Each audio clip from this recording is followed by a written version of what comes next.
یەکێک لە شارایەتەکانە مذاکرەکردن ئەمەسە کە تۆ بەرامبەر بە پەنجەرەیەک دانەنیشی کە خۆری لێ بێتە ناوە، چون ئەگەر خۆر بێتە ناوە باعث ئەوێت کە تۆ عەسەبی بویت، باعث ئەوێت کە تۆ تەمەرکوزت لەسرە زەهنە خۆتانەوێت و بەڕاحەتی بتوانن ئەوەی کە گەرەکیانە بە تۆی بقبوڵێنن. من جێگەکەم ناموناسبە، متعسفانە هەورە و خۆرە و نورێکی فراداتە نابوو چاوم عەزیەتمەکە و سرم تێرێتەیش، بۆیە بەعەس هەوێ کە کەلامە من منسەجم نەوێ، من مەجبور بووم قەتی کەم دیبەیتەکەی پێشوو تا تۆزێ بتوانم چاوم استراحەت کە. ئەینەکیشە خەمە چاو لێڵ ئەوێت هۆکەشی هەوا و فەزاکەس کە ئیستەوام تەیە. بار سوورەت بۆ خاتریەوەی سەرڕشتەی دیبەیتەکە نەشێوێت و بۆ خاتریەوەی کە من تحتە مسترێسە قەرار نەگرم مەجبور بووم قەتی کەم و بیکەمە 2 بەش یا 3 بەش. هەنووز بەرتەرەف نەوگەوەێت تا ئەوەی کە دووبارە سەرەیەشە زاڵ بێتەوە بەسەرما من دیبەیتەکە ئەدامەدەم. پس ئێمە لەوێ بووین کە ئەم دنیای غەربە ئەم دەسەڵاتی خۆیە لە ڕێگەی کەسانێک و کە پیان ئێژێ متەفەکر خونجاندگە. مثالمدا هیچ کەسێ ناتوانێت بێ سابەتی بکا کە ئینسان لە سکە دایکی و ئازاد تێتە دنیا، ئەمانە حەزی پێکەن. خروجی ئەمەوێت و چی خروجی ئەمە ئەوێت بەوەی کە ماکیاڤل ئێژێت ئینسان لە ژێرە قانونە ئازاد ئەوێت. قانون تەوەجۆ بکەن، ئەم مەفاهیمە کە ئەمانە بەرپایەی دەسەڵاتە خۆیان ئەی خونجنن و بەحسیەکەن. پس تۆ تەماشا ئەەکەی ئەوەی تا بە ئیمڕۆ لە کوردەوارە ئێمە لە ژێرە ناوە دەرس خوێندەک پسپۆڕە ئەم دنیا خەریکە کار ئەکا، نەک بۆ سەعادەتە ئێمە، نەک ئەو چووگە فێر بووگەوە ئیسەتێت ئێمە سەعادەتمەندەکە، نە ئەو ئەچێ فێر ئەوێت تێت ئێمە زیاتر ئەکاتۆ نۆکەر، زیاتر ئەمان کاتۆ نۆکەر. ئەو ناڕوات کە فێر بووێ بێت بالەوان کە خۆی دەسەڵات بگرێ. مثالێکتان بۆ دێدەم. ماکیاوە لە کتاوە پرەنسە خۆیان ئێژێت سیاست بیشتر بە قماری میماند کە هەر یەک ئەز بازی کنندگان میکوشند تا بەردیگەری پیرۆز شود، پول بیشتری به دست آورد و از هر فرصتی برای کم کردن شانس برد طرف مقابل استفاده کند. ئای ماکیاوە لەژێ سیاست وەسە قمار و هەر کەسێک لە ناوە ئەم قمارە سعیەکە بەشێکی زیاتر بۆ خۆی بوات و پوڵێکی زیاتری دەستکەوێت و بەر بگرێت بەو فرسەتانەی کە ئەوەی بەرامبەری بتوانێت بیواتەوە بەری پێ بگرێ.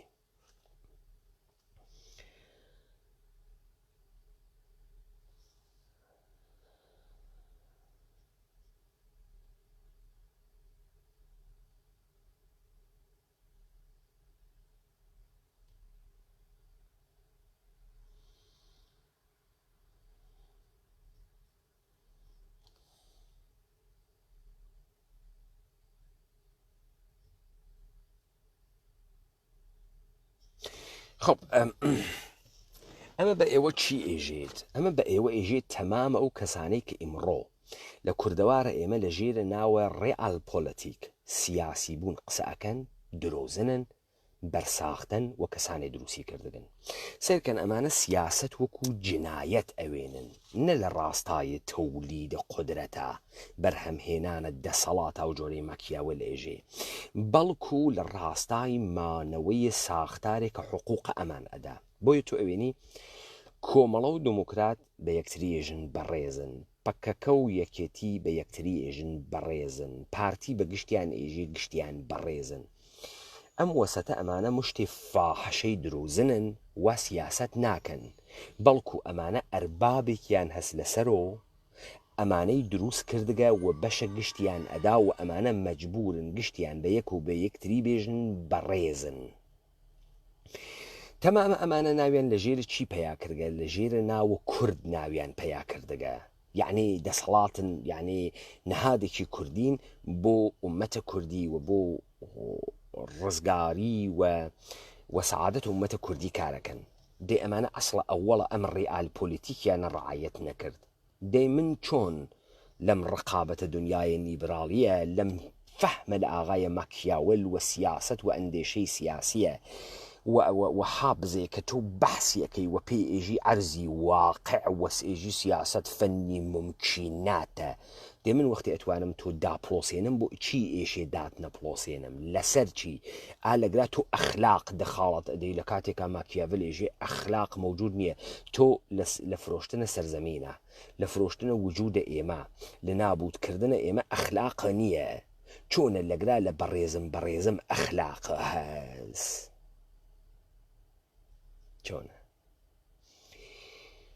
چۆن تۆ وەکو بازیگەرێکی سیاسی، وەکو سیاسەتمەدارێک نێیت بە شوێنە گرتنە قودرەتۆ.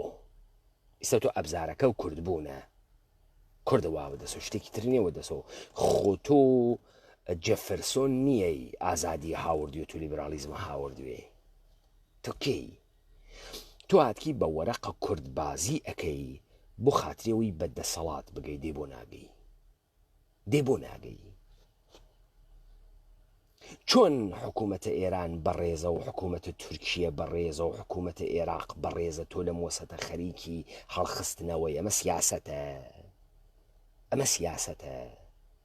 چۆن تۆ لەم سیاسەتە ڕقابەت ناکەی؟ چۆن لەم سیاسەتە نەگەرەکە سەهمی گشتی بخۆی و بیگریتە دەسە خوات؟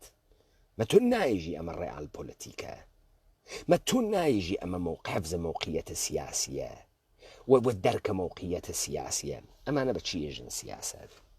هەر تبقەم تعریف ئاغای ماکیاوەلە.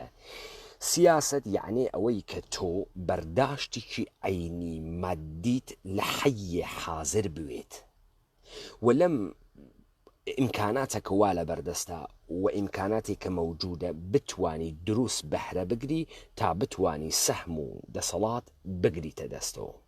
دێبابێن دەڕەسیکەین.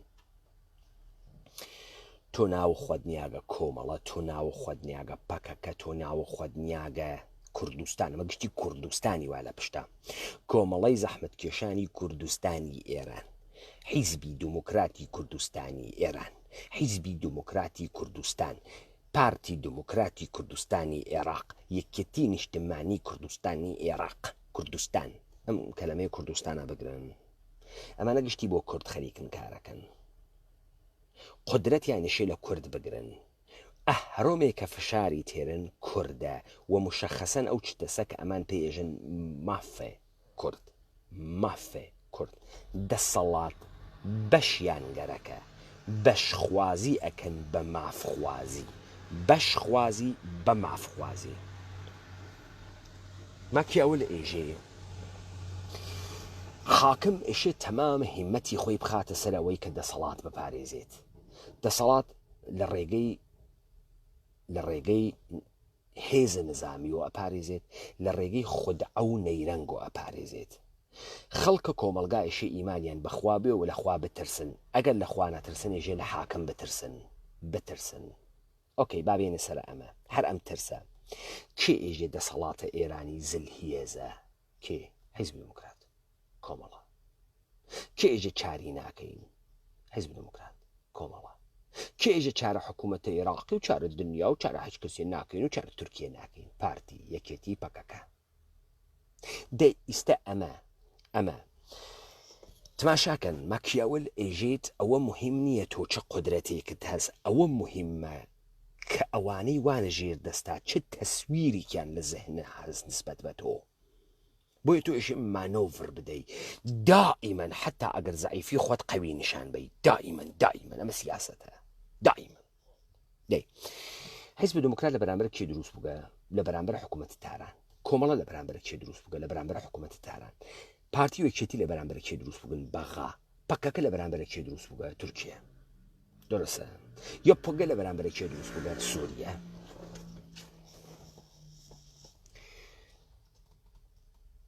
ئەمانە ئەگەر احتیاجیان بە نیروی کورد بوێت دەوڵەتە ئێران کاڵدڕی ئەەکەن. بۆ ئەمی کاڵدڕیکەن ئێشە تەسویرە ئەوەڵە دەوڵەتە ئێران لە بین بوون. تەسویرە ئەوڵە دەوڵەتە ئێران ئەو ترسە سەواخسکێ سێ دڵە مردم ئەم ترسە یعنی چی یعنی من هێزم قدرەتم نیروم ئەتکوژم و تۆ ئەترسی لێ ئایا کۆمەڵە و دموکرات ئایا پارتی و یەکێتی ئایا پەکەکە ترسی لا بردگە نسبەت بە دەوڵەتی تورکیە ئێران سووریە عێراق کێ ئێژێ ئەم دەوڵەتانە زۆردارن پارتی یەکێتی پەکەکە کۆمەڵە دموکرات کێوە خەڵکیێژی لاو قسە مەکە و وایتە ناوخوا و بان نەتگرن پارتی یەکێتی کۆمەڵە دموکرات پەکەکە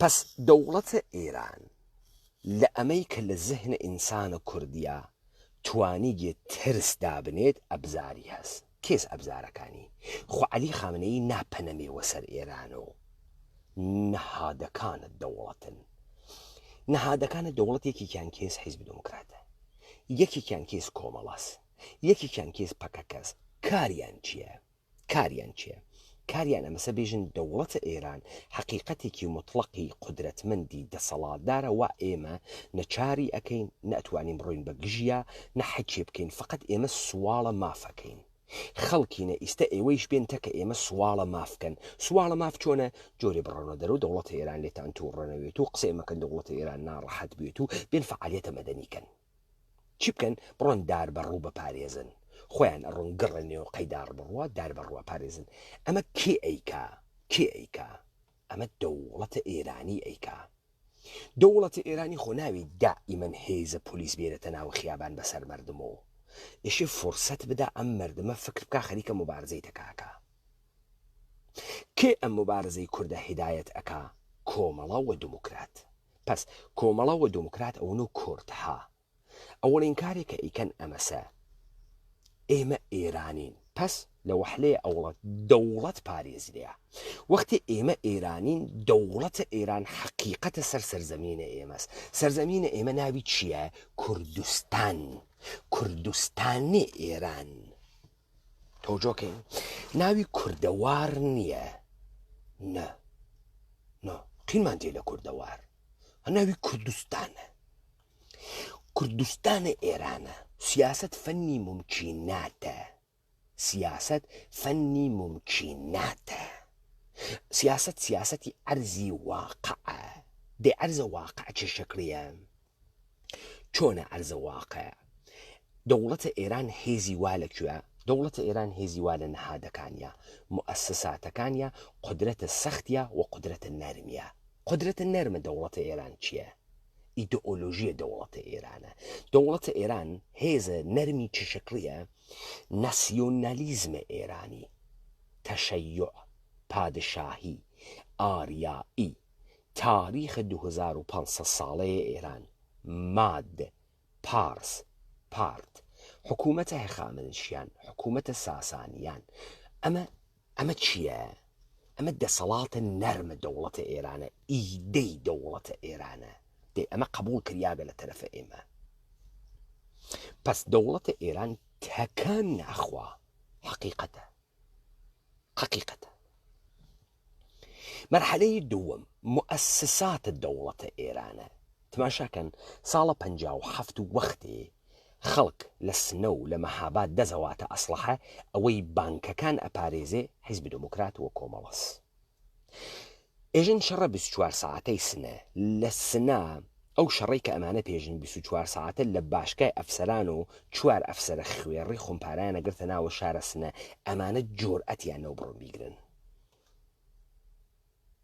پس مؤسسات دەوڵەتە ئێران مؤسسات مقدسە تحت ناوەوەی کە لاوە هەزینەی بۆ کریاگە و بۆی خەرج بووگە و بارەگا و لە قەپارتی پارەی ملەتە و هەنە ملەتە نەدرۆ ئەەکەی هەنە ملەت نییە ئەمە ئێعماڵە سڵتە ئەکا بازوویە سڵتەس خەڵ بابێن ئەم ڕێئال پۆلیتیکە بەڕەسی بکەین بزانین چێ شەکڵیە ڕێئال پۆلیتیک ئۆکەی پس ئالەگرا تۆ سوعال ئەەکەی لە خۆت حیزب دموکرات بۆ دروست بووگە حیزب دموکرات دروست بووگە خۆی دەسەڵات بگرێ دەسەڵاتێکە حیزبی دموکرات ئەیگری چ شکلیە چەنێک گەورەس حیزب دموکرات بۆ کورد دروست بووگە لە بەرامبەر کێیە لە بەرامبەر کێە؟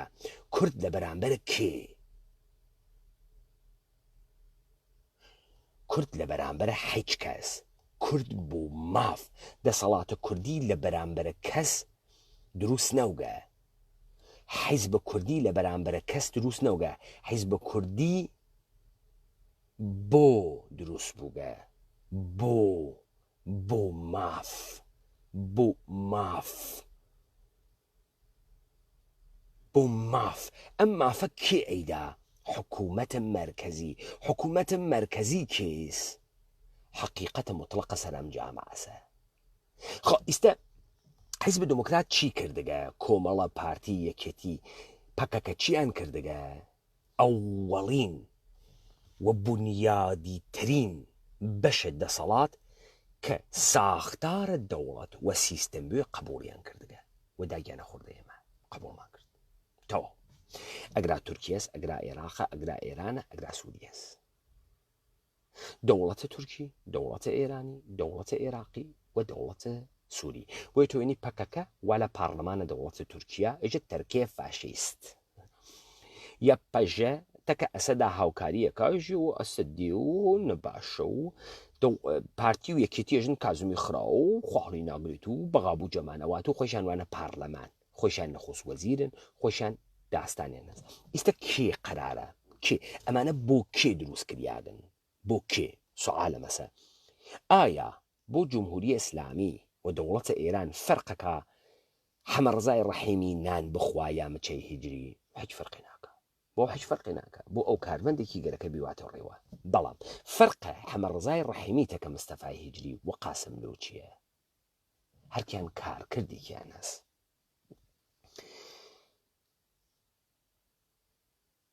محەممەد ڕزای ڕەحیمی کارمەند مستەقیم و ئاشکارە، نەهادە ئاشکارە دەوڵەتە. مستەفای هیجری کارمەند مەخفیە، نەهادە بظاهر مخالفە دەوڵەت و موافقە دەوڵەتە.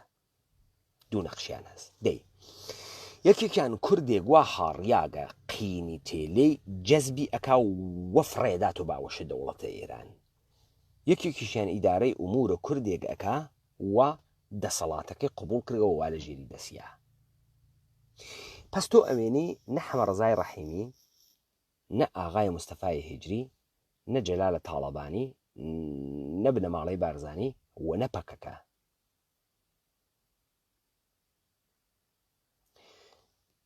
شتێ بە ناوی قودرەتیان نەگەرەکە. قودرەتێک کە هەنە ئینسانە کوردی، هەنە کوردەوار و هەنە مەردەمە کوردوێ. چون هیچ کام لە بازی هایەگەیکەن سیاسی نییە. ئەم بازیانە ئەمانەیکەن بازیە کورد نییە، بازیە دەوڵەت و حاکمیەتە، نە بازیە مەردم. ماکیاوە لە ئێژێ حکوومەتەکان بە دوو جۆر داهەنوێن. یا ئەشراف دای ئەنێت یا مەردم. ئەشرافەگەر بزانن کێشەیان هەست لە ناوی خۆیان هەندانەیە هەڵەبژێرن ئەیخەنە سەرە مەردم. مەردمیش ئەگەر بزانن ئەشراف زوڵمیان لێەکەن لە ناوی خۆیان دانەیە هەڵەبژێرن ئەیخەنە سەرە خۆیان. ئەم ماکیاوە لێژێ. ئێوە کێ دروستی کردگەن؟ ئەوە کێ دروستی کردن؟ مەردەمە کورد دروستی کردن دەسەڵات بگرێتە سەرە دەوڵەتە ئێران؟ نە. ئەکێ دروستی کردگەن؟ دەسەڵاتە ئێرانی دروستی کردگەن. بۆ دروستی کردگەن؟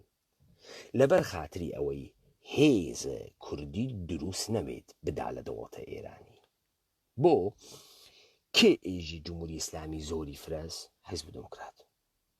کێ ئێژی ئێمە چارە جمهوری ئیسلامی ناکەین؟ حیزب دموکرات. کێ ئێژێ ئێمە نەمەشیە لە شارەکان شەڕمان کردایە؟ حیزب دموکرات. کێ ئێژێ دەسەڵاتە ئێرانی شەڕێکی نابەرابەرەوە ئێمە ئەی باخین پێی؟ ئۆکەی. ئایا مستەفای هیجری، ئایا عەبەی موحدەدی، بنەماڵەی بارزانی، بنەماڵەی پەکەکە ئێوە دەسەڵاتە ئێرانی قبول بکەن وەکو حەقیقەتە مطلق زیاتر هێستان بۆ تێ، یا دەسەڵاتە ئێرانی بە عینوانە دەسەڵاتە ئیشغاڵگەرە سەرزەمینە کوردەوار بناسێنن هێستان زیاتر بۆ تێ؟ کامیان؟ مەگەر تۆ حیزب کوردی نیەی. ئۆکێ، ئیستا تۆ گەرەکتە بەی لە دەوڵەتە ئێران سەهمی لێ بسێنی، مێزە قومارە نێڵی ئەو بیواتۆ، تۆ ئێشێ بێی مەردەمە خۆت بۆ دەوڵەت بترسێنی یا دەوڵەت لە مەردەمە خۆت بترسێنی کامیان؟ ئەمە ئیتر سیاسەتێتر ڕەعال پۆلیتیکە. ئێشێ چه اتفاقی بکەفێ، تۆ ئێشێ دەوڵەت لە مەردەمە خۆت بترسێنی یا مەردەم لە دەوڵەت بترسێنی کامیان؟ ئەگەر تۆ ئینسانە سیاست مەدارێکی دەوڵەت لە مەردەمە خۆت ئەترسێنی، وێ بابە ڕقسیکەیم بزانین تۆ دەوڵەتە لە مەردەمە خۆت ترساندگە، تۆ ئێژی دەوڵەتە ئێران هەر کەسێ مخالفی وێ ئەعدامیەکە. تۆ ئێژی ئێمە چارە دەوڵەتە ئێران ناکەین. تۆ ئێژی دەوڵەتە ئێران دەوڵەتێکی قودرەتمەندە ئێرانی فرە سیاسەتمەدارن، 2500 ساڵە دیوان سالاریان هەست. درستە؟ تۆ ئێژی ئێمە چارە لە هیچ شەڕێکە چارە هیچ نیرویەکی ئێرانی ناکەین. ئەمە تۆ ئێژیتی. درستە؟ درستە؟ دەی خۆ تۆ ئیستە مەردەمە ترساندە دەوڵەت. ئای مستەفای هجری، تۆ ئیستە مەردەمە لە دەوڵەت ترساند. پس مەردم ترسیان لە دەوڵەت وەلی ئەترسن، چون دەوڵەت زۆری هەسە، چون دەوڵەت غەدارە، چون دەوڵەت ئەتکوژێ و جواب بە کەس ناداتەوە و هیچ کەسیش نییە بەری پێ بگرێ. ئەی تۆ لەگرا بۆ دروست بووی، تۆ گەوجی ئەحمەقی. دەی ئەگەر ئەحمەقی چۆن مەردم بەرە پێ ناگرێ؟ دەی تۆ ساڵێ دەرەکەوێ ئەحمەقی ئەو گۆڕن. پس تۆ گەوج نییەی، کەسێ هدایەتت ئەکاوە مەردمیش دەسی نییە بەسەر تۆ. تۆ مەردم ئەترسێنی لە دەوڵەت، لەم وەسەتە دەوڵەت زەرەرێ ناکا. مەردم ترسی ئەگەلی بۆ چی ئێشێ باج باوە مەردم؟ لەسەر چی ئێشێ باجیان پێ با؟ پس لەگرا دەوڵەت تێ خاستە دروزەکا بۆ مەردم. مەردمێک کە تۆ هدایەتی ئەەکەی بترسێ لە دەوڵەت خۆ ناگرێت دەستکەوتی نەوێ، ئێشێ دەستکەوتی بوێ. دەستکەوتەکە چییە؟ ڕووسەری فڕەدانە وە گەیبوونە. گشتی ئێشێ بێتۆ گەی، گشتی ئێشێ بێتۆ دووجنسە، بێت داوای مافە دووجنسە لە سنە بکات. دەوڵەتیش 300-400 دانە گەیت بۆ هەنێر، گەی یعنی کونی، کونیت بۆ هەنێرێتە ناو شارە سنە، ئوستانداری حمایەتیان ئەکا. بۆ چه اتفاقی بکەفێ کە مەردمە سنە خۆشحاڵوێ لەوەی کە پێی ئێژن مەردمێکی متەمەدن توانی گێسی مافە قنە و ڕاست ڕوودەیە ئەدەیە ئینسان بەپارێزێ و بیانداتێ. ئەمە ئەوێت و دەسەڵاتە مەردمە کورد موفق بووگن جمهوری ئیسلامی پاشەکشە پێ بکەنەوە وەقندان ئەمریکی مقدسە و شەهامەتە ئێمە لەگرا دەرکەوت، سابتمان کرد کونی بوون کارە خاسێکە و ئێمە دفاعی لێەکەین.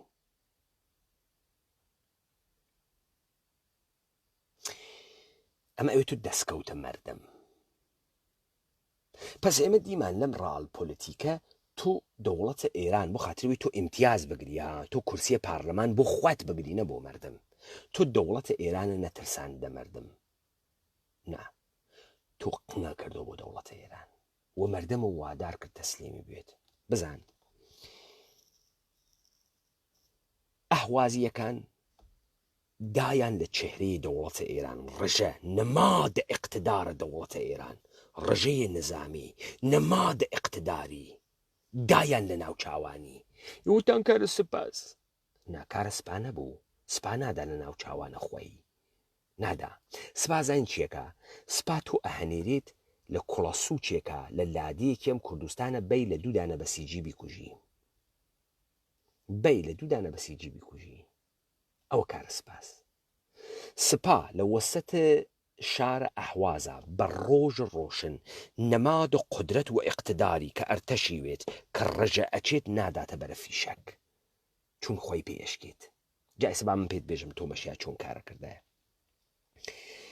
تۆ بەجێمەی بە خەڵکی شاری سنە بێژی لا متفکرانە و ڕۆشن فکرانە بەرخوردکەن و هەرکە هات با بەخێر بێت و خوشامەدین و با پوڵە توریستی بێت و با کار بێت و احترام بگرن و با خەڵکی بێتە ناوی شاری سنە. تۆ لە ناوە شارە سنا بدایە لە ناو چاوانە قازیە دەوڵەتە ئێران دادگۆستەریت منفەجر کردایەتەوە بدایە لە مؤسسات دەوڵەتە ئێران. ئێمامان و ئافرین اقتدارەکە شکان دەوڵەتە ئێران ئەترسێ، دەوڵەتە ئێران استقراری پەیانە کرد ئەترسێ و دەوڵەتە ئێران ئەترسیا یەک نەفەر کارمەندی زاتی نەو بە ناوە شارە سنا پیاسە بکە مەجبور و بە مەحافز و بە ماشین لە ناو شارە سنە تێپەڕێ. ئیستا هیچ بە مەحافز ناگەڕێ مچەی هیجری ئەبەی مۆتەدی تێنە سنە باوەڕکە بۆ جندەبازی بۆ کونی بازی وایەگرا ئەخوا هەر لە شیراز و ئەسفەهان و چوار وایەگرا ئەخوا لە بەرەوەی لێ نەنیشێتەوە بتوانێت پەنج شەشێ باتەقەی یەکتریەوە. دەی ئەمە قودرەتی لێ تێتە دەرەوە بۆ من دە ئیستا من قڵم کردگەسەوە بۆ کاورا و پاڵکەوتگم و سوارم بووگەوە وایگرا و من چی ئەتوانم لەمە بسێنە؟ بۆچی ئێشێ لێ بسێنم؟ بۆچی ئێشێ بمداتێ؟ لەسەر چی؟ ئەمە مەگەر ڕەئال پۆلیتیک نییە ئێوێژن ڕەئال پۆلیتیکە. خۆ ماکیاڤل ئێژێت تۆ هێزە نظامی و قدرەت نظامیت نەوێ و زەبر نظامی نەوەشێنی ناتوانانی شەڕ امتدادە سیاسەتە. ئەلبەتە مە قسەی سەر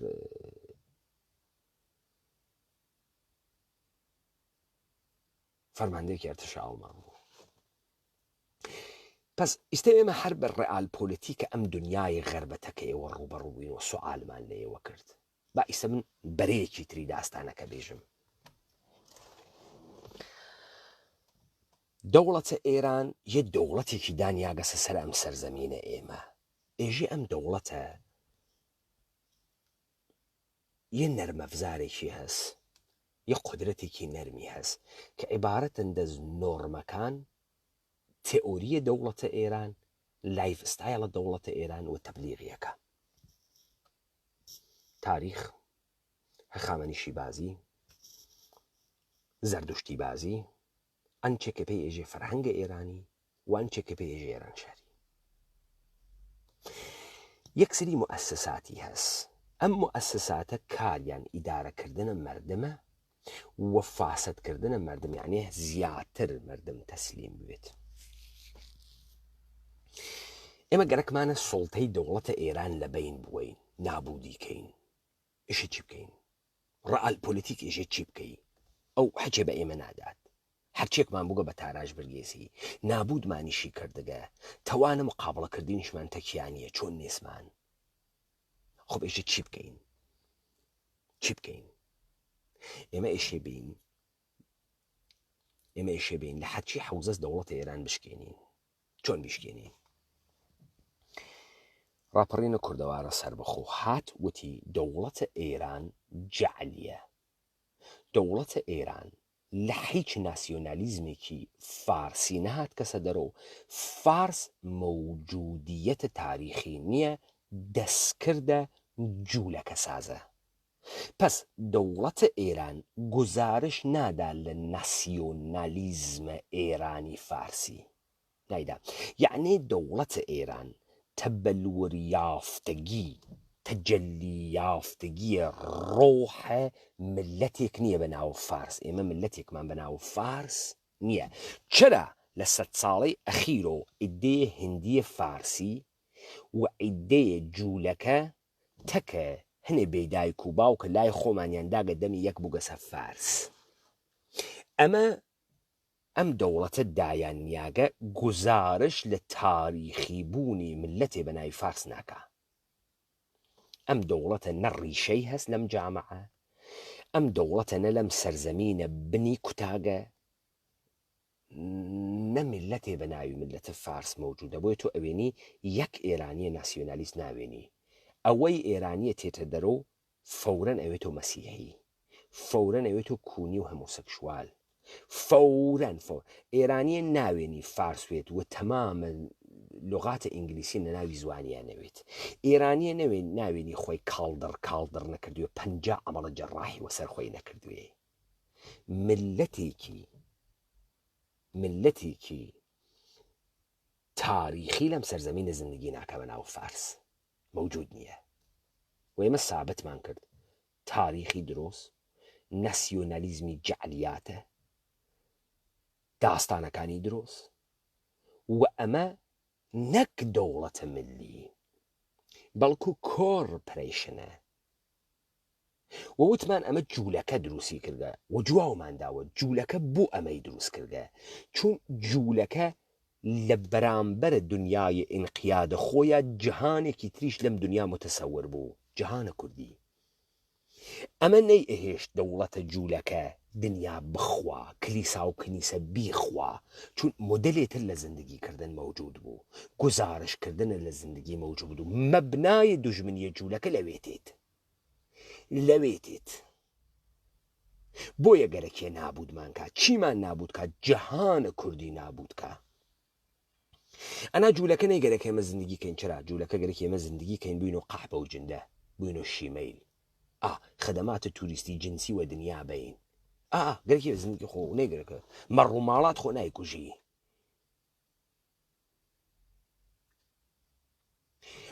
ئەو جیهانە کوردی وە کوردیەت دەتوەسێنێت و بە شکڵە خۆی دەرەت تێرێ ئێستا دەوڵەتە ئێران اقتداری لە ڕێگەی تۆوە ئەکرد حیزب دموکرات کۆمەڵە پەکەکە یەکێتی پارتی ئەیوت ئەمانە نوێنەرانە کوردن ئێمە هاتین وتمان کورد مەفهومە قەومی نییە درۆکەی ئێمە هاتین وتمان کورد شتێکی نییە بە ناوە ماف کورد سەرزەمینێکی لێ نابود کریاگە جیهانێکی لێ نابود کریاگە و کورد نابودگەر لە بینەوەات ئێمە هاتین وتمان حیزب دموکراتم قسانە ئەیکات هەنە خۆی نییە هەنە دەوڵەتە ئێرانە هەنە مەردەمە کوردیش نییە ئێمە هاتین وتمان فعالین جامعەی مەدەنی بەرساختەی تۆن و تۆ هاوردەکتە تۆ هەر بەرنامەی دەوڵەتە ئێران دای ئەنێ من ڕۆژە بەعدی دیبەیتێکم لەسەری کردە ئیستە بیا بگو کەیدادی کەمپین کەوت کە سەرڕێ هەر کە نەدادە ئینسان نیست کەمپینی خستکە سەرڕێ من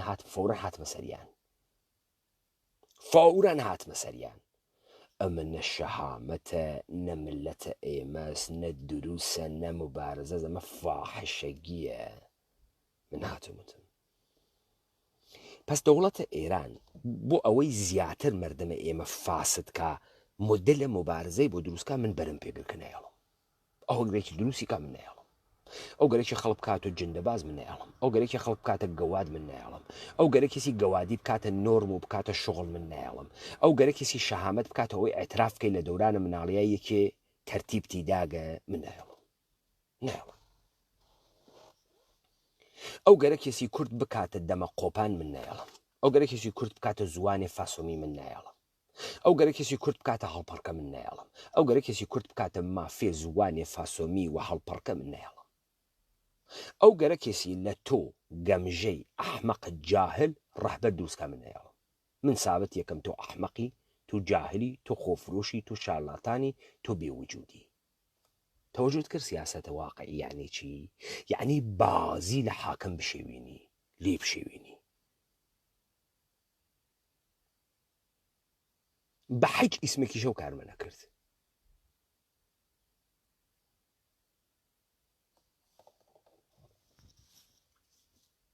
پس سیاسەت واقع ئەمە بوو دەوڵەتە ئێران هیچ بەشێوە من نادا تا من نەیخەم تا من جەرگی نەوەڕم ئیشی جەرگی بوەڕم تا ئەگەر بەشی شم گەرەکە پێم با بەچی جەرگیە وڕم بەچی گوڵ و سوور بەمە دەسیوە بڕۆمە خیابان شۆرتەکانم داکەنم بەمە جەرگی بڕیاگە دەوڵەتە ئێران ئەمە سەرڕال پۆلیتیکەوە بەحسیەکە پس دیت ئەمەی من ئیستایی کەمەم دیبەیتە دەڕاستای نابودی دەوڵەتە ئێرانە خەریکە ئیقتدارەکەی ئەشکێنێ ئەو جار ئێمە ئەمێنین و کێ مشتێ بەچکە جوولەکە بە سپاه و نیر و ئینتیزامێ کە گشتی ئومەتە کوردیە یا تەبەریە یا بەلوچە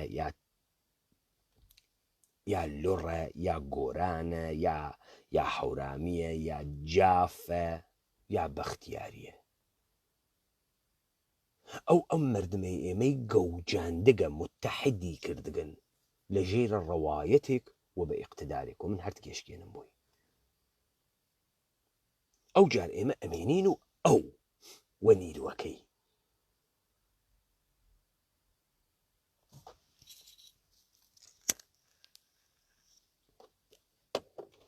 پس ئێوە دیتان لەگرا ئەمانەی کە لە مەفاهیمە استفادە ئەکەن بە ناوە ڕەئالپۆلەتیک تەمامە دەرسەکانە ماکیاوەلیش وەکار ناون ئەسڵەن بەرعەکسی ماکیاوەل ئەمەڵەکەن. پس لەگرا شتێ بە ناوە ڕەئالپۆلەتیک بۆ گرتنە دەسەڵاتیش مەجبوون ئەمانە کارمەندن دەسەڵاتێکیان نەگەرەکە ئەنا کاورا گەرەکی و کەناراوێ دابنێت کارێکیە کرد مچێ هیجری گەرەکی وایە بێت و فەرماندارە پیرانشار خانێ شەڕی ئەکرد خانێ بگرێ سعیەکرد مەحبوبیەتی بێت و خەڵک بە پیاگی بزانێت و بە قارەمانی بزانێت و سعیەکرد ئەمانەوێتە خەڵک حەزی پێ بکە مچە ڕۆژ بە ڕۆژ تەنەفر لە خۆی دروستەکە لە بلاهەتی لە دروزنی لە بێشەهامەتی لە نابودی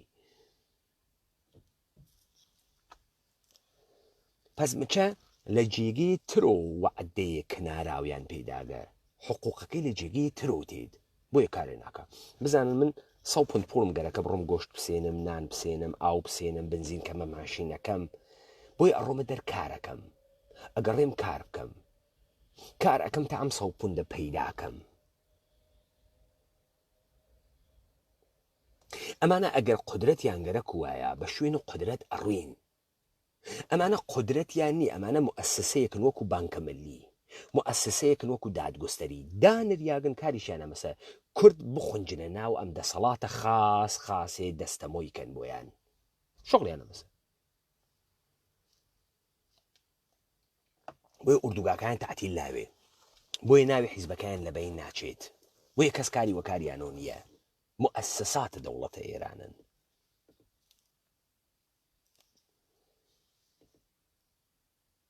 ماکیاوەلی ژێ گەرگەرەکتە سەرزەمینێ تر بگری ئەوڵ دەفعە ئشغاڵیان کە وێرانیان کە دوای ئەوە لەو مەردمە یەکێ بخەسەریان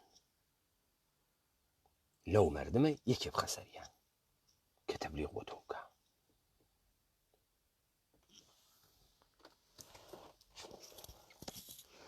خۆی سەبا بێنە سەر جەهانە کوردی پس من وتم ئەمانەی کە ئەم سیستەمە ئینقیادیانە دروست کردگە تەنیا قودرەتی کەوا لە دەستیان فەزیلەتی کاسیان ئەمەسە کە ئمڕۆ حاکمن بەسەر ئەم دنیا دێ ئەم حاکمیەتە فەزیلەت نییە چون کەسێ ناچێ فکر کاتۆ 300 ساڵە پێش مردم لە زندگی ڕازی بووبن یا نەبووگن ناتوانێ وا فکر کاتۆ ئمڕۆ مردمە ئەمریکا فرە خۆشبەختە مردمە ئینگلیس فرە خۆشبەختە مردمە ئاڵمان فرە خۆشبەختە وا فکر کاتۆ لەذا تەسلیم بوو بە ئەمە بەر ئەساسە چییە تماشاکە من وەختە خۆی وتم لەم غەربە تو جورمە ئەخلاقیت نییە ئەم غەربە ئەسان ئەخلاقی نەگەرەکە بۆ چیسی قانون کارەکە حاکمیت بە قانون کارەکە تۆ دزی ناکەی لەبەر ئەوەی دزی شیرازەی جامعە ئەشێوێنێت تۆ دزی ناکەی لەبەر ئەوەی کە ئەخلاقەن دزی خراوە و دزی نایەڵێ بنیانی کۆمەلگایە بوێت تۆ دزی ناکەی چون دەوڵەت و کەسی دزی خراوە دووربینی دانیاگە بۆت بەدگرێ ئەدوا سزا دەدا وەلێ دەوڵەت نایژێ مەڕۆ باوەشە کەنیشکەکەت قەیرە قانونی نییە لەگەڵ کەنیشکەکەی خۆت بخەفی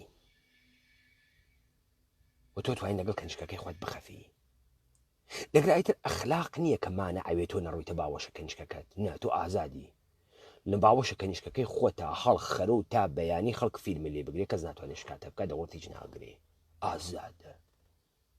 ئازادە ئەمە خەریکە بە تۆ ئێژی چی ئەمە بە تۆ ئێژێ ئەم بەشەرە بە قانون هیدایەت ئەکرێ ئەو قانونە کێ نووساگیسی نظامە سوڵتە نووساگیسی بۆیە ئەم توانیگیسی ئەم جامعە حفظکە دێ ئەم جامعە ئیسە چییە بەرتەریە ئەم جامعە چییە مردمەکان تیا سەعادەتمەندن سەعادەتمەندیەکە پێوەریەکەی چه شکلیە چۆنەکە ئامارە خودکوشی لەگرا زیاترە تا سووریە چۆنە بەچی ئێژن سەعادەت فرە بخۆی فرە بدەی فرە مەسکەی بەچی ئێژن سەعادەت خۆ بەشێمە جواو بیت و چونەکە جواوی نەدەیت و دووچارە مشکڵ ئەویت خب ئەمانە لەسەر چی دانریاگەن؟ لەسەر ئازادی ئینسان. دێ ئازادی ئینسان چه شەکڵیە؟ لەزەتە. بابێ مەسەلە داستانە لاوکە زەمبیل فرۆش. BBC مستەنەدێکی دروست کردگە، BBC کاناڵ 4 مستەنەدێکی دروست کردگە بە ناوی ئارت ئۆف پێرشیا. لە ئارت ئۆف پێرشیا خەریکە تەبلیغ ئەکا بۆ دەوڵەتە ئێران بە عنوانە بەرجەستەترین فەرهەنگە جەهان، ملەتێکی تەبیعی زوانێکی خودایی بە ناوی فارسی وا ئەم ملەتەی حەفز کردگە و بەشێکی زەڕین لە تەمەدونە ئەم بەشەریەتنە. ئارت ئۆف پێرشیا ئەوەی بەحسی ناکە ئارت ئۆف پێرشیاس. لە ئیبتدای وەکە گەرەکی بەحس بکە ئەمانە متەمەدن بووگن ئەڕواتە سوراغە جێگەی بە ناوی زەمبیل چەقا زەمبیل. بڕۆ لێیان پرسە چەقا زەمبیل یعنی چی؟ ئەمە بنایەکە و هەنە زمانە ئیلامیەکانە و دێ بۆ ناوی چەقا زەمبیلە. وەڵاو چەقا زەمبیل لڕیە و بۆ ناوی زەمبیلە، وەڵاو شکڵە زەمبیلە هەڵۆگەڕیاگەدا. ئافەرین باریکەڵڵا.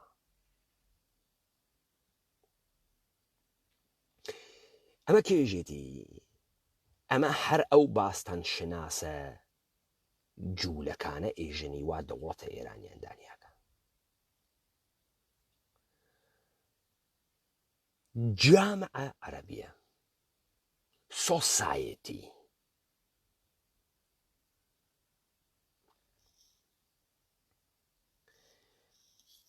جامعە یعنی جەمعە. ئەمیان جامعیان تەرجمە کردگەسە و بە فاسۆمی کۆمەڵێک گا، یعنی دێ گا جەمە و نەقەی یەکتری. نا کۆمەڵ گاه یعنی جەمع لە گاهێکا جەم بووگن. جەمعە چی ئەم جەمعێ لە کۆمەڵێک گا کردگە؟ بواخشن مازەرەت جامعە گزارش لە چی ئەدا؟ ئێتێ ئینسان کۆبووگن و دەوری یەکتری. جەماعەت فرەتر ئەون و جامعە. چۆن ئەمە جامعەست؟ چۆن ئێمە چی پێژین؟ چی پێژین؟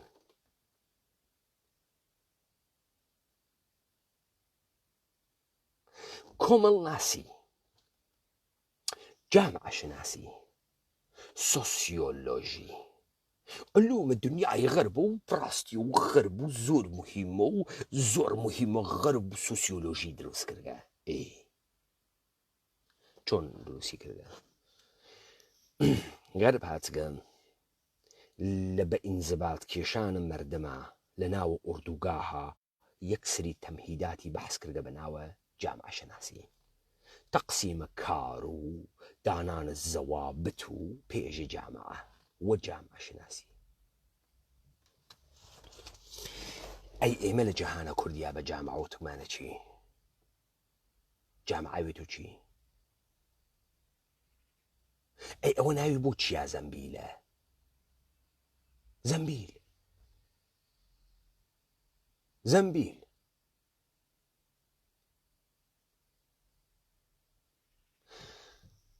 بابێنە سەرم علومە کە ئەمانە بەحسیەکەن بەناوە ئەندێشەی سیاسی و بەناوە جامعە شناسی و ئەمانەی غەرب دروستی کردگەوەی مە لە دەرەوەی ئەمانە ناتوانین کارکەین و بەڕاستی و هەموو شتێنی علومی غەربە. باشە بابێنە سەری. ئەوەڵەن ئەمانە ئێژن ئینسان ئازاد هات کەسە دنیا. ئێمە ئێژین ئینسان ئازاد نهات کەسە دنیا. نا ئینسان ئازاد چۆن ئینسان ئازاد تێتە دنیا؟ خۆی نەقشی بووگە لە دروستکردنە خۆی یا باوکی چووگە سەپاڵە دایکی. بعد چۆن ئازاد تێتە دنیا؟ تاکانە فرادرێتە خوارە و یا مەجبورە لە ناوی جامعەی ئینسانیا بێتە دنیا. دەی وەختێ لە ناوی جامعەی ئینسانیا تێتە دنیا تەکە قیودەکانە جامعەی ئینسانیش تێتە دنیای تروانیە. چۆن ئازادە ئینسان؟ چۆن ڕوتە ئازادە؟ هیچ بەحسی لەسەری ناکری لەخۆی و ئینسان ئازادە و تەواو بوو ڕیاوە. ئەی چۆن ئینسان ئازاد تێتە دنیا؟ بعدەن بە قانون ئازاد ئەوێت. چۆن بە قانون ئازاد ئەوێت؟ تو ئالەگرا لە بەرامبەر ئەم ئازادیە ئەوێنی لەم زوانە جوولەکە مەفهومێکی تر دروست بووگە بە ناوە ئازادەگی. ئێمە بەکاری ناوەین، ئەوان بەکاریەوەن. ئازادەگی یعنی چی؟ ئازادەگی یعنی دەرچوونە لە مەوقعیەت، دەرچوونە لە مەوقعیەت و حەزە بە مردن کردن. دەرچوونە لە مۆقعیەت یعنی چی؟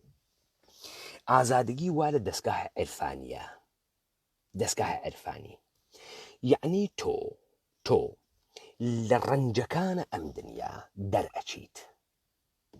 دەرئەچیت و لە بەرامبەریانە ناویسی.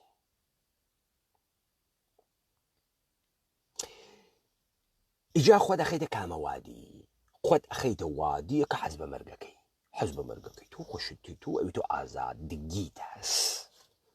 بۆی ئایسە دەوڵەتە ئێران بەر بە ئێوە ناگرێەوە بچن لە سووریە خۆتان بتەقێنەوە تا بە ئازادگی بگەن. بەڵام دەوڵەتە ئێران مەفهومە ئازادی خراو کردگە، جیهان مەفهومە ئازادی خراو کردگە، مەفهومە ئازادی خراو کردگە. ئازادبوون یعنی چی؟ یعنی استقرارە لە مەوقعیەت، وێسیانە لە مەوقعیەت و لەگەڵە قەدەرا دەرکەفتن. ئەو ئازادیە، ئەو ئازادە. چۆن؟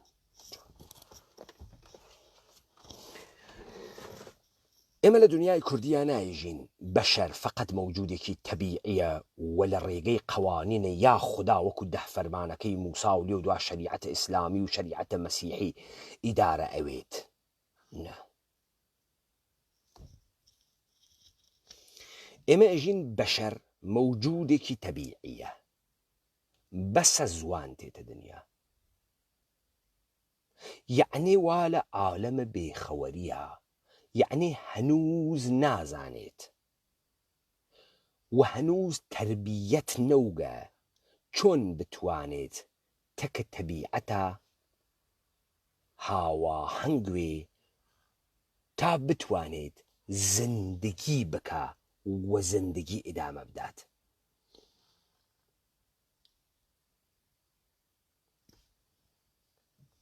بەشەر ئەمە لەکوێ فێرەوێ؟ دەورانە بەسە زوانی تۆ چۆن فێرەوی؟ دەورانە بەسە زوانی تۆ تربیەت ئەکەن لە ڕێگەی چیوە؟ لە ڕێگەی کار ئەەکەی. تۆ بە کار فێرە هەماهەنگیە ناوە جامعە ئەویت. زەمبیل لە کنار یەکتریا قرارەگرین کە زندگی ئیدام، چون بەشەر مەوجودێکی تاکانە نییە، مەوجودێکی کۆمەڵە. بەشەر تا زەمانێک لە تەبیعەت استفادە ئەکات و کار ناکات، ئیجتیماعی نییە، زندگیشی نییە، وا لە بێخەبەریە. بۆیە لاوەکە زەمبیل فرۆش چکارە وگا وەڵدەفعە ڕاوچی وگە. ڕاوچی گزارش لە دەورانە شکارە ئینسانەکە کە ئینسان جامعی دروست نەکردگە، شاری دروست نەکردگە، ڕەوابەتە پێچیدەی ئیجتیماعی دروست نەکردگە، ڕوویگەن لە تەبیعەتە فێڵێکیان کوشکە، کەڵێکیان کوشکە، دوو کەروێشتیان کوشتکە، هاوردگیانە خواردگیانە، نە تەولیدیان کردگە، نە بەرهەمیان هاوردگە، نە پێویستیان بە حەجێ بووگە، نە حەج مەهارەتێکی گەرەکوگە بێژگە لە کوشتن ڕاو.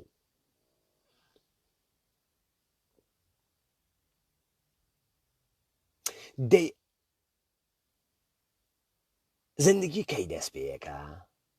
زندگی ئەو وەختە دەست پێ ناکا کە تۆ وایتە دەورانە شکارە.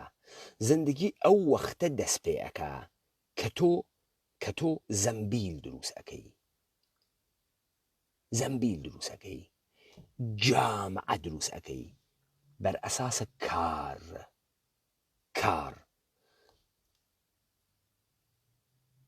بە کەڵکەگرتنە لە تەبیعەت و فێرە زوانە تەبیعەت بوون.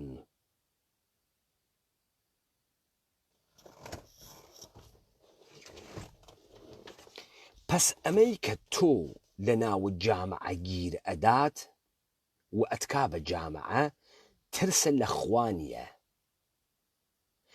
قودرەتە سوڵتان نییە، فەرامینە خوا نییە. نە، ئەرێوتنە بە زندگیە و تۆ گەرەکتە زندگی بکەی و تۆ گەرەکتە زندگی دروستکەی. ئەم زندگی احتیاجی بە کارە، ئەم کارە بە تۆ فێر ئەکا چۆن تەنزیمە کۆمەڵگاکەی، تا ئەم کۆمەلگا کارکە و تو بتوانیتیا زندگیکەی ئالەگراتۆ بە یەک چت احتیاجت هەست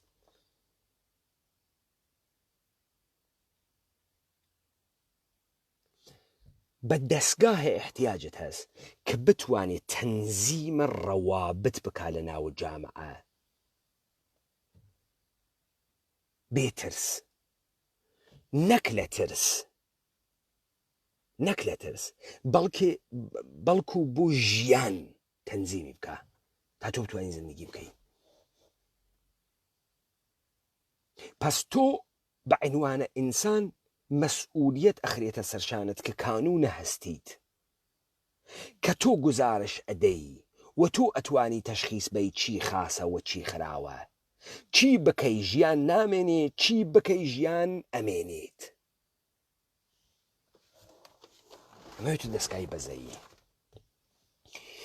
دەستگای بەزەیی خۆشەویستیە دیگەران نییە ها خۆشەویستی ژیانە ئەوی تر خۆشویستن و ختم بوێ بە عەشق و عەشق بێت و عەشقە خوا و لێدا بێت و لاڤ و بعد مەسیح بێژێ لاڤ بەشەر نجات ئەدات و داسایۆفسکی بێت بێژێ ئەمە عشقە بەشەر نجات ئەدان ئەمە زندگی ویستنە بەشەر نجاتەدا ژیانکردنە بەشەر نجاتەدا بۆیە ئەوەی گەرە کێسی ژیان بکە هەرچیە کە ژیان نابود بکە لەگەڵی نییە و نایکە هەرچیە کە ژیان نابود بکات نایکە لەم مەسیرە زەجرە کێشێ ڕەنجە کێشێ وەسوەسە تەماع شەهەوات ژیان نەبینەوە و تۆ ناتوانی ژیان بکەی لەذا تۆ ئەمانە مەهار ئەەکەی تۆ نەک لە بەرخاتری ئەوەی خۆشە تێ لە فەقیرێ لە دەموچاوی چڵکنی نا تۆ ئەحساسەکەی دانەیە فەقیری چڵکن کە ئەیوێنیت خەریکە زندگی ناشیرینەکە زندگی فرە ناشیرینە خەریکە زندگی نابوو دەکەم تەسویرە و تۆ گەرەکتە ئەم تەسویرە ئارایشکەی پاکیکەیت و تۆ هۆنەرمەندی بۆ ئێمە وتمان سەلاحەدین ئەیوبی سیاسەتمەدار هۆنەرمەند بوو هۆنەرمەندی دنیا بە جوانی و ئەوێنیت و بەزەیی باشترین خوڵقەندنە باشترین جوانی و تەسویرە جوانی لێدەیت پس تۆ وەختێ نانێ ئەدەی وە فەقیرێک نەک لەبەرەوەی لە چڵکنی و کەسیفی و ئەمانەیە لە بۆی تەعەفونەم ئینسانە ڕەحمت هەست نا ئەمە زندگی گەن کردگە ئەمە ژیانی گەن کردگە ئەم جامعە وا من وام تێ ئەوەنە زەریفە ناوێ ئەمە ناشیرینی کە بۆیە تۆ جامعە ئەپاڵێویت هۆنەرمەندانە ئارایشی ئەەکەی پس بەزەیی ئارایشێ هۆنەرمەندانەی ژیانە تا زندگی زەریفوێت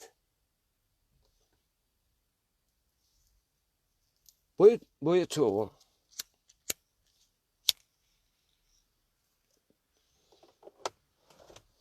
زندگی لە بین ناوەی هیچ وەخت و ئیمکانە زندگی لە بین ناوەی هیچ وەخت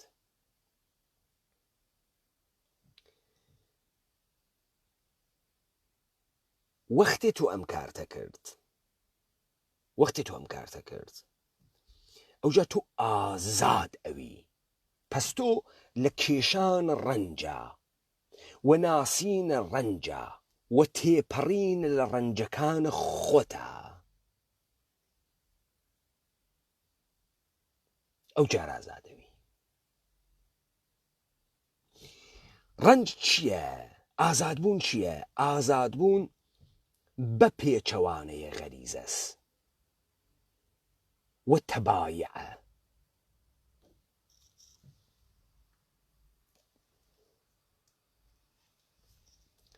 پس تۆ ئەم ئازادیتە مەراحلە مختلفی هەز یەک دانیانە تەمەدونە و زەمبیلە چون تۆ بە سوورەتە سۆرشتی وایتە ناوی تەبیعەتە تەکە ئەم تەبیعەتە لەم تەبیعەتە ئەخۆی و تەقزیەکەی حیچێ نییەی نە ئازادی نە حیچێکیت تۆ کەی ڕەنج تێتە بەر تۆ کەی تێت وەختێک کە تۆ خەریکی بەرخەلافە تەبایع و شەهەوات تەمبەڵی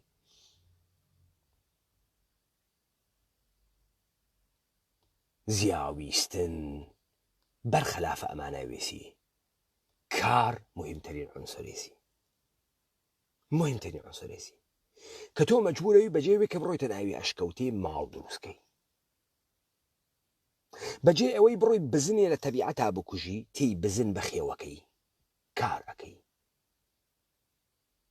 مەرحلەی ئەووەڵە ئازاد بوونە مەرحلەی دووەم ئێشی ژیان بەردەوامی و تۆ عاشق ژیان ویت بۆیە ژیان تەنزیمەکەی هەرچیە کە چەهرەیە ژیان ناشیرین ئەکا نایکەی و بۆ خاتر ئەمە ڕەنج متەحملەویت چون غەریزەکانە بەرنادەی بەریان پێگری کۆنتڕۆلیانەکەی هدایەتیانەکەی تا تابلوی قەشەنگی لێ دروستکەی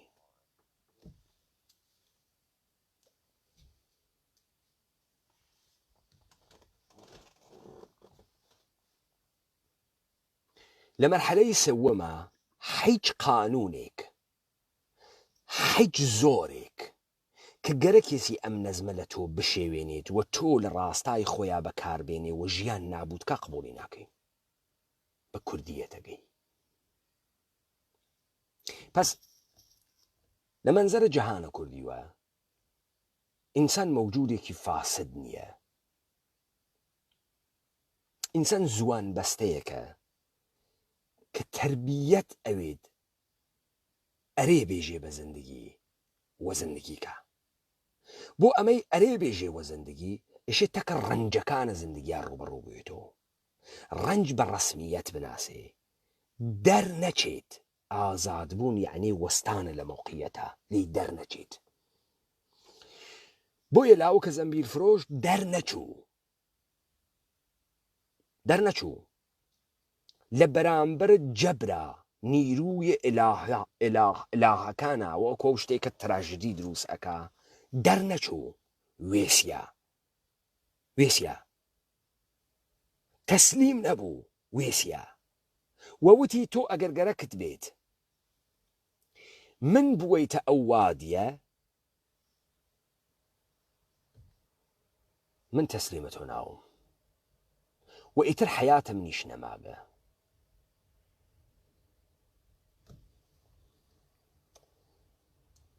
ئەمە دەرکەوتنە تەکە قەدەر تەسلیمە قەدەر ناوێت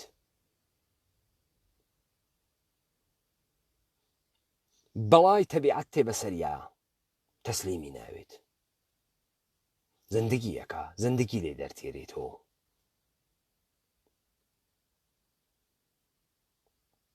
لێ هەڕا ناکە ئەی ئەمەی ئیستە خەڵک هەڕاکە چۆنە ئەمە کورد نییە ئەمە هەر ئەوەسە وا تەحت ناوە لە زائز فێرە کوردیان کردەگە کە ئازادی لێسێنێت و ئازادەگی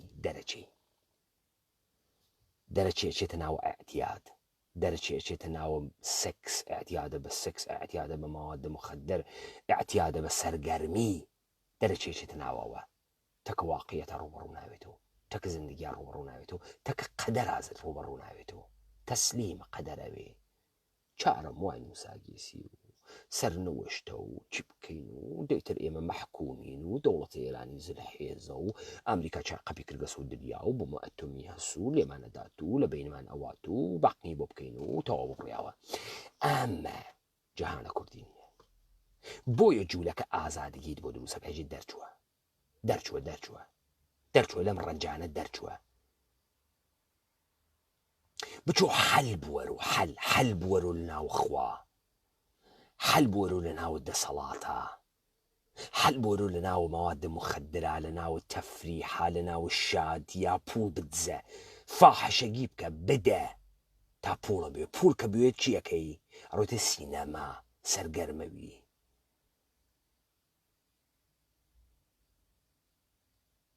تراژدی چۆنە؟ تراژدی وەستانە ئینسانێکە ئەوەی کە غەرب بەحسیەکە لە یۆنانی گرتگە لە بەرامبەرە ئێرادەی خوداکانە. تۆ براخەدە چارە ئێرادەی خوداکان ناکەی وەلێ وێسیاگی تۆ تراژدی.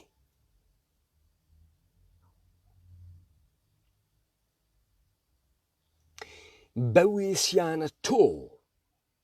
وێسیانە تۆ لە بەرامبەرە قەدەرە حەقەتەوە تێتە دەرەوە. بۆ ئێمە وتمان ئەحمەدەخانی داستانە مەموزینی دەست کردەوە دەرناخوا چون مەم لەخوا حەلەوێت تەسلیمە قەدەرە ئەوێت. چون ئاغای ئەحمەدەخانی لە ئەوەڵە دیباچەکەی وە ئێژێت ئێمە قەدەر وای کرد و خوا وای کرد وامانە پێهاتن نە ئەمە دەست کردە، ئەمە دەست نووسە، دەست هەڵوەسە، ئەمە هەرەوەسەوە جوولەکە هات کە ئازادگی هاوردەگە.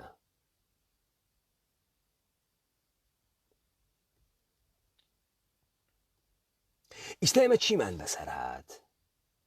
ئێمە یەواش لە تەیە 300 ساڵە ڕابردوو مەواجهەتە کە جەهانە ئێمە ئاسان نەبوو. ئێمە سوورپێسەکان نەبووین پەلامارمان بەن یەکسەرە وڵاتەکەمان بخوان. نا مەشە جەهانەکە جەهانە ئێمەیان قڕۆڵ کردایە، بیان خواردایە، منحرفیان کردایە. بۆیە لە بەرامبەرە ئازادگی بۆ دروستەکەن. ئازاد لاوەکە زەمبیل فرۆشە دەرناچێ ئەوێسێت وتەکە ڕەنجار ڕوبەڕوەوێت. ئازادگی کێز ئەوە سەوا دەرەچێت. پس تا ئەمەی کە ئازادیان کردە ئازادگی 300 ساڵی پێچوو. وەلە تۆ ئەوێنی هەنووز کە هەنووزە ئەم سەرزەمین و کوردەوارە لە بەرامبەر ئەم سیستەمە چۆکدانەدا چون تعریفی لە زندگی جۆرێکی ترە و ئەمە بە سوورەتە ناخوداگاه هەزاران ساڵە لە وجودیا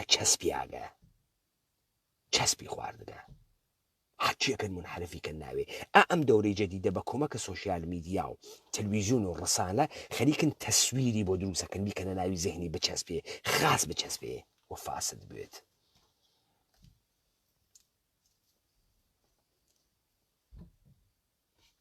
ئەگەر ئینسان زاتی پەلیدە بۆچی ئەم گشتە تەجاوزە ئیمڕۆ ئەکرێت 50 ساڵی پێش لە سەرزەمینی ئێمە نەکریا؟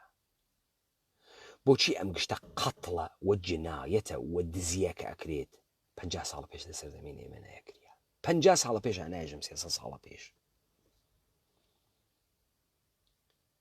ئەی بۆ کەس کڵاوی نێنیا سەرە کەس؟ ئەی بۆ کەس ساختە چینەوە؟ ئەی بۆ کەس کڵاو بەردارنەوە؟ ئەی ئەم شتانە کەی فێر بووین؟ هەروە لەگەڵ خۆمان و هاوردمان لە سکە دایکمان. ئێمە لە ژێرە ئەم نەزمت دەوڵەتیە وا قەرار بوو ئێمە کۆنتڕۆڵکا فێرە ئەمانە بووین، سابت بوو ئێمە چەپەڵین. ئاغایان ئێمە گشتمان دزین. ئەی ئەوە چییە لە هەولێرا دوکانە تەڵافرۆشەکان ناخەنەوە ڕۆنە نوێژ؟ ئیسلامە؟ نە ئیسلام نییە. بۆ لە حشکۆی تراوانیە ئیسلامە؟ نە. ئەی بۆ ئیستا یەواش دزی پیا بووگەن لە حەلیم کێ وای پێ کرد؟ خەڵک بووگەسە دز و خۆفرۆش و پوڵ باز و حەز بە پوڵەکە کێ وای پێکردنە؟ حکوومەتە حەلیم وای پێکردن، پوڵەکی کردن مردمەکە. ئەوە چ بوو؟ ئەوە بوو جامعەیەت یا دزی بوێت جێگەی زندگی نییە. جامعەیە تۆ تیا ناشیرینی بکەی زندگی تیانیەی تر، زندگی تیانیە. سیستەمە حاکم مەشیە بەهاتایە، نظامە سوڵتە مەشیە بەهاتایە جامعەی کوردی بشێواندایە. گشتی بۆیاوە دز و حیز و فاسد و خۆفروش و منفعت تەڵەب و ئەوانەی کە نەیبوو لە تووری تاریخە تێخە. ئیستا بەچی کۆنتڕۆلیکە؟ بێژە گشتان دزن و گشتان حیزن و گشتان گاوا باوکن و گشتان کڵاوبەردارن و ئەگەر من نەوەم یەکتریا خوێن ئەوە من هاتکەمەوە یەکتری ناخوێن. ئەم کاریە کرد. دە ئیستا ئێمە گەرەکمانە چۆن لە بەرامبەر ئەمانە بێسین؟ ئێمە ناڵین مردممان بێت و دز، ناڵین مردممان بێت و حیز، ناڵین مردمان لە تەحتە ناوە لەزەت بردن و پلژد و ئازادیە بێت و خۆفرۆش، بێت و پاتایە، بێت و گەی، ناڵین. زندگی ناشرینەکە، زەشتیەکە، بێفەڕیەکە. ئێمە قەوانینە ئیاڵەتە متحدەیە ئامریکا، قەوانینە مەدەنیە بلژیک نەمانی کردگەسە و بەشەر. ئێمە کورد بووین، کوردین، وەێ دڵە جەهانە کوردی واتکینسە دەرەوە و ئەوەی کە ئمڕۆ نابودمانی کردەم قەوانینەسە نە قەوانینێکە خۆمان هاوردمان.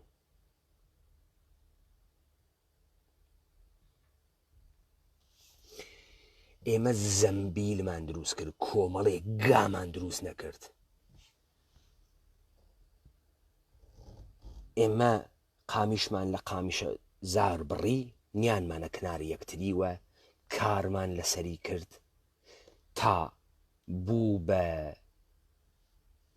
شتێکی نظاممەندی متشکل کە ژیان پێی بەردەوام ئەو بوو بە کەرەستەی ژیان، نانی تیا حەملە کریا، نانی تیا دروست ئەکریا، خۆراکی پێجێبەجێ ئەکریا، کەرەستەی زندگی پێجێبەجێ ئەکریا. جامعە یعنی جەمعە چی؟ جەمعە چەتە، جەمعە کڵاوبەردار، جەمعە خوێڕی، جەمعە چی؟ چقا زەمبیل یعنی چیا زەمبیل؟ یعنی زەمبیلی هەڵە و گەڕیاک.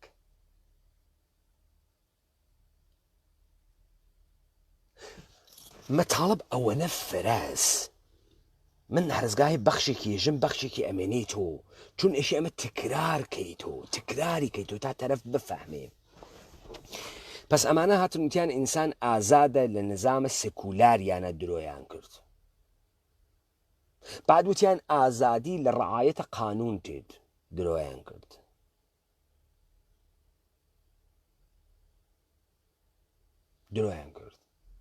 ئێمە وتمان ئینسان ئازاد بە دنیا نات کە موجود طبیعی ئازاد بە دنیا ناتکەین، موجود طبیعی لە مەواجهەتەکە زندگیە، قبولە ڕەنجەکانە، لە وێسیانە ئازادەوێت. وەلی ئەمانە ئێژن ئینسان هەر لە خۆی و ئازاد تێتە دنیا لە ناوە جامعە متشکلە بێت و ئێشە دائیمەن دەرچوێت تا ئازاد بێت، سرعەتی بێت، دەرچوێت تا ئازاد بێت. ئازادی وا لە هەیەجان و وا لە لەزەتە، هەیەجان و لەزەتە.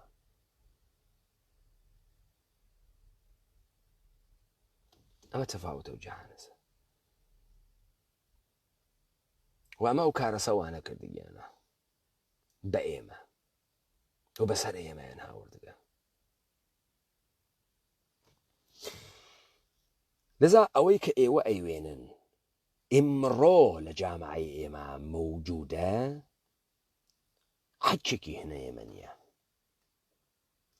و ئەمیشە ناتکە ئێمە سەعادەتمەندکە، ناتکە ئێمە ئارام و قەرارمان بوێ، ناتکە، هاتکە ئێمە بەهاڕێ دانێترمانێ دروستکە. تەمامی ئەوانەی کە چوونە دانشگا قەرار نییە ئێمە بکەنە ئیاڵەتە متحدەی ئەمریکا، قەرارە ئێمە ڕامە ئیاڵەتە متحدەی ئەمریکاکەن، شیفتەیە ئیاڵەتە متحدەی ئەمریکاکەن. بۆ ئێمە هیچ وەخت عەقڵمان نازێ، هیچ وەخت ناڕواتە ئەودی و هیچ وەخت ناتوانێ بێژین نەبرا کوا ئینسان ئازاد لەدایکەوێت. ئازادی یعنی چێک ئینسان ئازاد لەدایکەوێ؟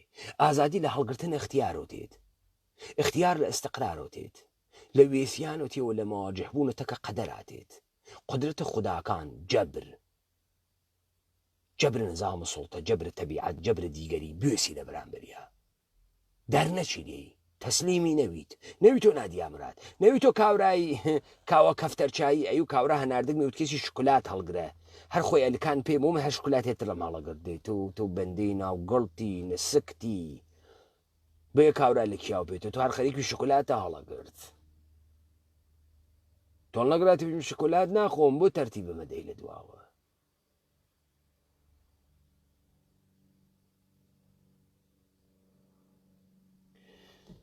ئازادی نەنا لە ناوە لەزەتا تێتە دەرەوە، ئازادی لە ناوە ڕەنجا تێتە دەرەوە. ڕەنجە وەختی تۆ اختیارت هەسوە لە بەرامبەرە قەدەرە بەختە ئەوێسیەی و دەرناچینی و تەسلیمی ناویت.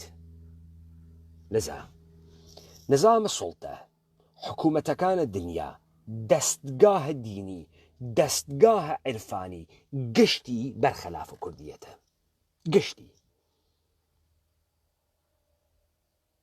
تماما أنا جولك سازن بابزانن أو عرفانه ولا ناوي إسلاما قشتي كار جولك سا قشتي كوبية مسيحيتها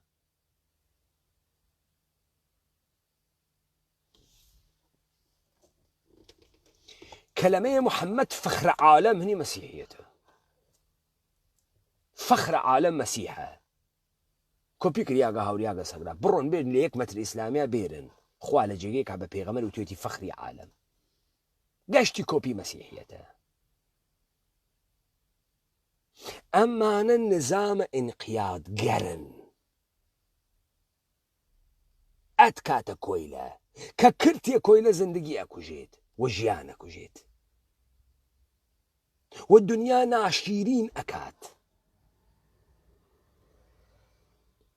وچێرەی ژیان کەسیفەکە چەپەڵ ئەکا قێزەونی ئەکا کە کردگیانە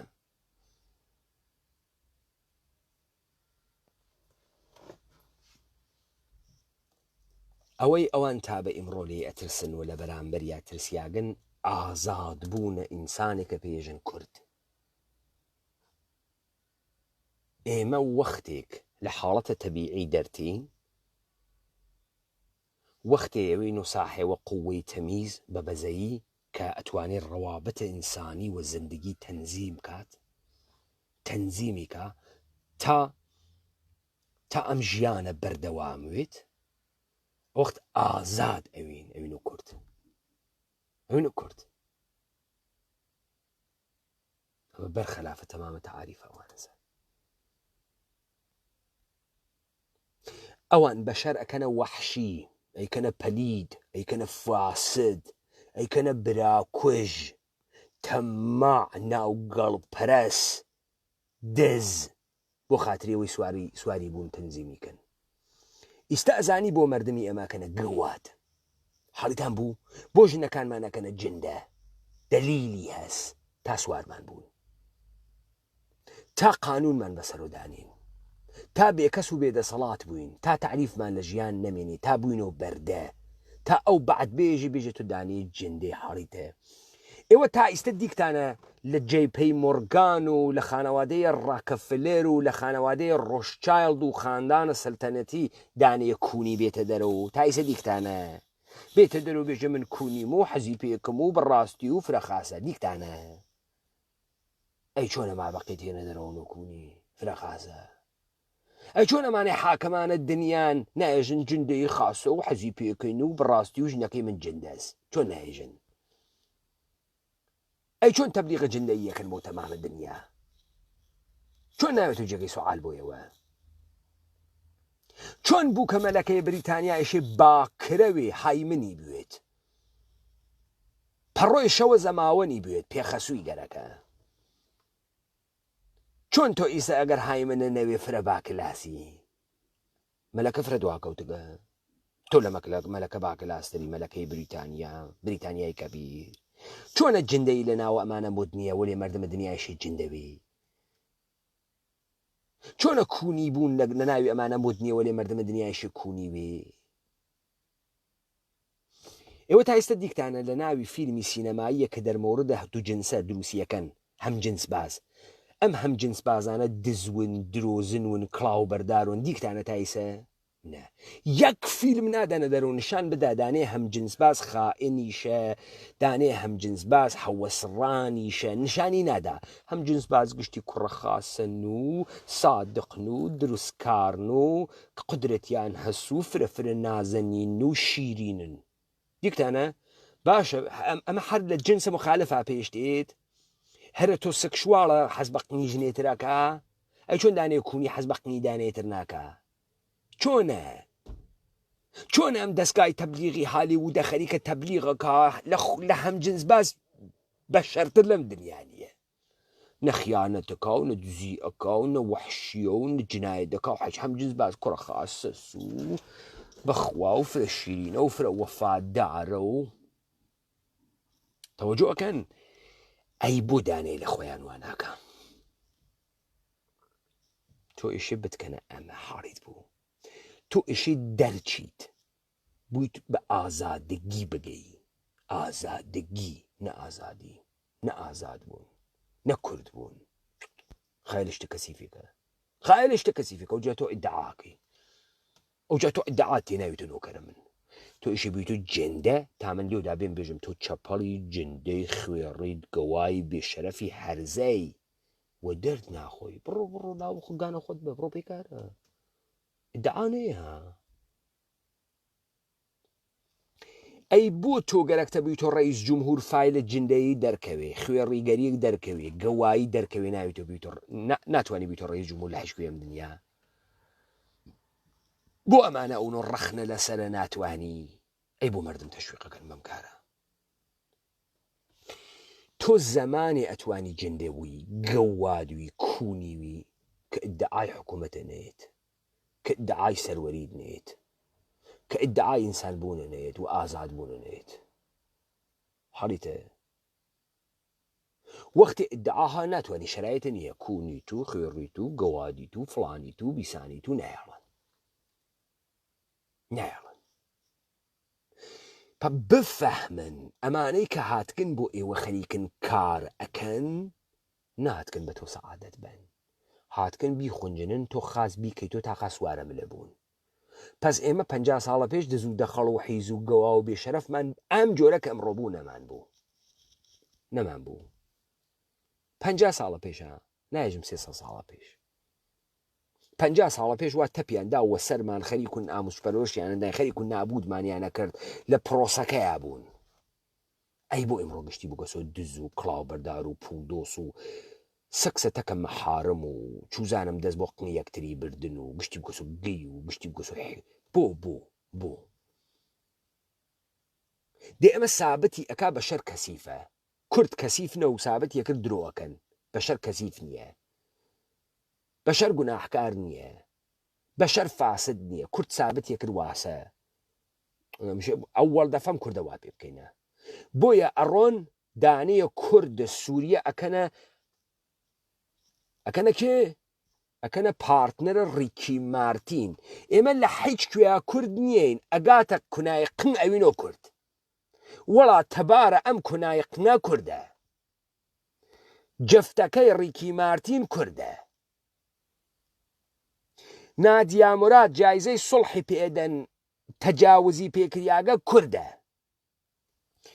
ئەم کاورای گەیە وا ئەچێتە باوەشە ئاغای ڕیکی مارتین وا لە ژێریا خوا هەڵی ناگرێ کوردە تەباری کوردە چووگن چواردانە مناڵیشیان دروست کردن لە هاوەڕام ئیشێم کوردە نابود بێ و حاڵیتانە ئەفەهمن تا سابتی بکەم کورد مردمە کەسیفێکە مردمە چەپەڵێکە پوڵ دۆست ناوگەڵ دۆست قەحبە جندە کونی ئەمانەسە گەرکیانەوات پێ بکەن تا لێو دوا بە قەوانین ئیدارە بکەن لەسەر قن یەکتری وە چەقۆتی کەتیکە نەکەنە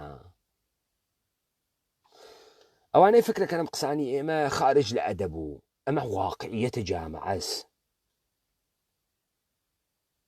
ئەمە مبارزەیە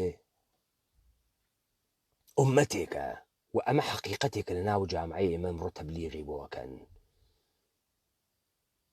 دانێ ها بە من وتی مێژە ئۆبژەگی فرەشی کە مردم حەزی پێکە نازانێ ئۆبژەگی یانێ چی ڕۆک بێژە کونی بوون تا خەڵک بفهمێ یعنی چی